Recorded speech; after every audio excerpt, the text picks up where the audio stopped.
ನೋಡಿ ಗೆಳೆಯರೆ, ನಮ್ಮ ದಕ್ಷಿಣ ಭಾರತದಲ್ಲಿ ಅನೇಕ ರೀತಿಯಾದಂತಹ ನದಿಗಳು ಹರಿಯುತ್ತವೆ.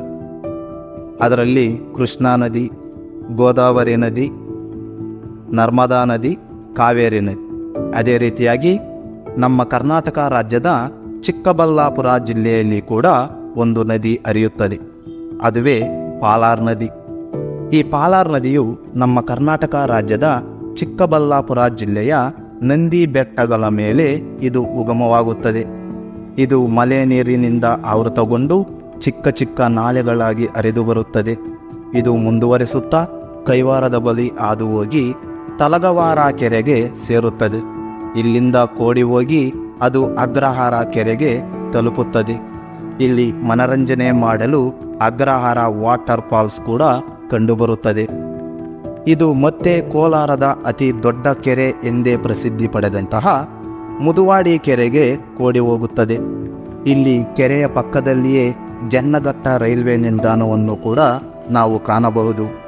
ತದನಂತರ ಈ ಪಾಲಾರ್ ನದಿ ಮುಂದುವರಿಸುತ್ತಾ ಇದು ಮುಳಬಾಗಿಲು ತಾಲೂಕಿನ ಕೀಳುವಳಲಿ ಎಂಬ ಕೆರೆಗೆ ಈ ನದಿಯ ನೀರು ಸೇರುತ್ತವೆ. ಈ ಒಳಲಿ ಕೆರೆಯ ವಿಶೇಷತೆ ಎಂದರೆ ಮುಳಬಾಗಿಲು ತಾಲೂಕಿನಲ್ಲಿ ಕಂಡುಬರುವಂತಹ ದೊಡ್ಡ ಕೆರೆಗಳಿಗೆ ಕೆಸಿ ವ್ಯಾಲಿ ನೀರನ್ನು ಈ ಕೆರೆಯಿಂದ ಪಂಪ್ ಮಾಡಲು ದೊಡ್ಡದಾದಂತಹ ಮಿಷನರಿಗಳನ್ನು ರಾಜ್ಯ ಸರ್ಕಾರ ಸ್ಥಾಪನೆ ಮಾಡಿದೆ. ಈ ಕೆರೆಯಿಂದ ಕೋಡಿ ಹೋಗಿ ಇದು ಕೆಜಿಎಫ್ ತಾಲೂಕಿಗೆ ಸಂಬಂಧಿಸಿದ ಬೇತಮಂಗಲ ಕೆರೆಗೆ ಸೇರುತ್ತದೆ. ಈ ಬೇತಮಂಗಲ ಕೆರೆ ಅತಿ ದೊಡ್ಡದಾದ ಕೆರೆಯಾಗಿದ್ದು ಅಕ್ಕಪಕ್ಕ ರಾಜ್ಯ ಮತ್ತು ಜಿಲ್ಲೆಗಳಲ್ಲಿ ಹೆಸರುವಾಸಿ ಪಡೆದಿದೆ. ಇಲ್ಲಿ ಬ್ರಿಟಿಷ್ ಕಾಲದಲ್ಲಿ ಸ್ಥಾಪನೆ ಮಾಡಿದ ಪಂಪ್ ಮತ್ತು ಟ್ಯಾಂಕ್ಗಳನ್ನು ನಾವು ಕಾಣಬಹುದು. ಇದರ ಮುಖಾಂತರ ಕೆಜಿಎಫ್ಗೆ ಮತ್ತು ಭಾರತ್ ಅರ್ತ್ ಮೂವರ್ಸ್ ಲಿಮಿಟೆಡ್ಗೆ ನೀರನ್ನು ಸರಬರಾಜು ಮಾಡಲಾಗುತ್ತಿತ್ತು ಎಂದು ತಿಳಿಯಲಾಗಿದೆ. ಇದು ಕೋಡಿ ಹೋಗುವಂತಹ ಸಮಯದಲ್ಲಿ ಪ್ರವಾಸಿಗರ ಆಕರ್ಷ ತಾಣವಾಗಿ ವಿಜೃಂಭಿಸುತ್ತದೆ.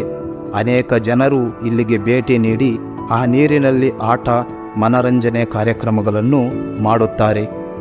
ಇಲ್ಲಿ ರಾಮಸಾಗರ ಅಥವಾ ಬುಕ್ಕಸಾಗರ ಎಂಬ ಡ್ಯಾಮ್ ಕೂಡ ಇದೆ. ಇದು ಅತಿ ವೇಗವಾಗಿ ಪೂರ್ವಕ್ಕೆ ಹರಿದು ರಾಮಸಾಗರ ಕೆರೆಗೆ ತಲುಪುತ್ತದೆ.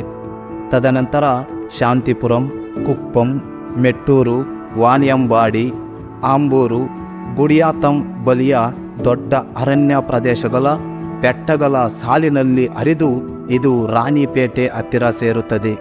ಇಲ್ಲಿ ಪಾಲಾರ್ ನದಿಯ ಜೊತೆಗೆ ಬಹುದಾ ರಿವರ್ ಸೇರಿ ಮುಂದುವರಿಯುತ್ತದೆ. ತದನಂತರ ಮುಂದುವರಿಯುತ್ತಾ ಪಾಲಾರ್ ಬಳಿ ಇನ್ನೊಂದು ನದಿ ಸೇರುತ್ತದೆ. ಅದುವೇ ಚೆಯ್ಯಾರ್ ನದಿ. ಕಾಂಚೀಪುರಂ, ಚಂಗಲ್ಪಟ್ಟು ಮುಖಾಂತರ ಹರಿದು ವಾಯಲೂರಿಗೆ ಸೇರುತ್ತದೆ. ಇಲ್ಲಿ ಕಡಲೂರು ಡ್ಯಾಮ್ ನಿರ್ಮಿಸಲಾಗಿದೆ.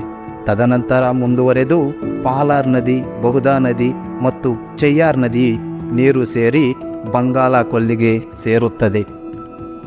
ಒಟ್ಟಾರೆಯಾಗಿ ಈ ಪಾಲಾರ್ ನದಿಯ ಮಾಹಿತಿ: ಪಾಲಾರ್ ನದಿಯು ಕರ್ನಾಟಕದಲ್ಲಿ 93 ಕಿಲೋಮೀಟರ್ ಹರಿದು ಆಂಧ್ರ ಪ್ರದೇಶದಲ್ಲಿ 33 ಕಿಲೋಮೀಟರ್ ಹರಿಯುತ್ತದೆ. ಇದು ತದನಂತರ ಮುಂದುವರಿಸುತ್ತಾ ತಮಿಳುನಾಡಿನಲ್ಲಿ 223 ಕಿಮಿ ಹರಿದು ಬಂಗಾಳ ಕೊಲ್ಲಿಗೆ ಸೇರುತ್ತದೆ.